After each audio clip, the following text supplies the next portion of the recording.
Mula sa nagniningas na punong kahoy, O Diyos, inutusan mo akong dalhin ang mga tao rito sa banal na bundok upang masaksihan ang iyong kaluwalhatian at ang iyong mga kautusan. Ano bang hindi ko nagawa, Panginoong Diyos?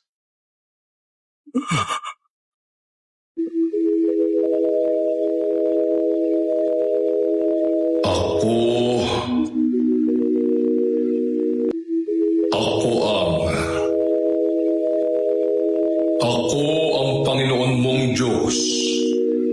Huwag kang magkakaroon ng ibang Diyos maliban sa akin.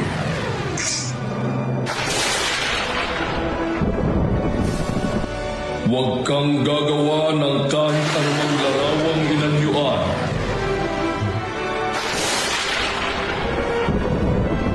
Anong babanggitin ang pangalan ng Panginoon mong Diyos sa walang kabuluhan?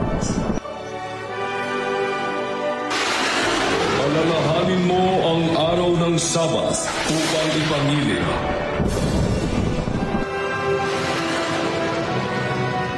Igalang mo ang iyong ama at ang iyong ina.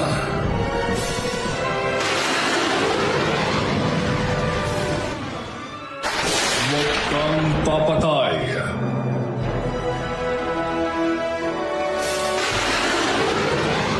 Huwag kang mangangalunya.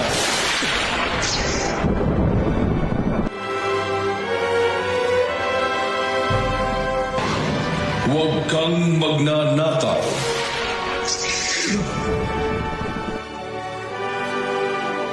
Huwag kang magbibinta o manirang puri sa iyong kapwa. Huwag mong pag-iimbutan ang asawa ng iyong kapwa.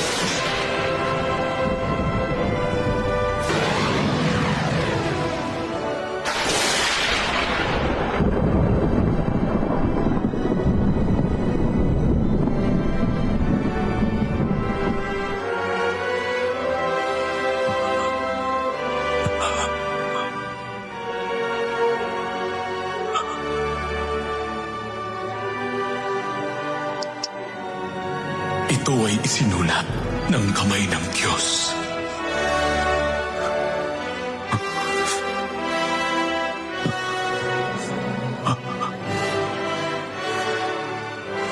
Humayo ka, ibaba mo na yan, dahil ang mga tao nagkakasala na ng husto.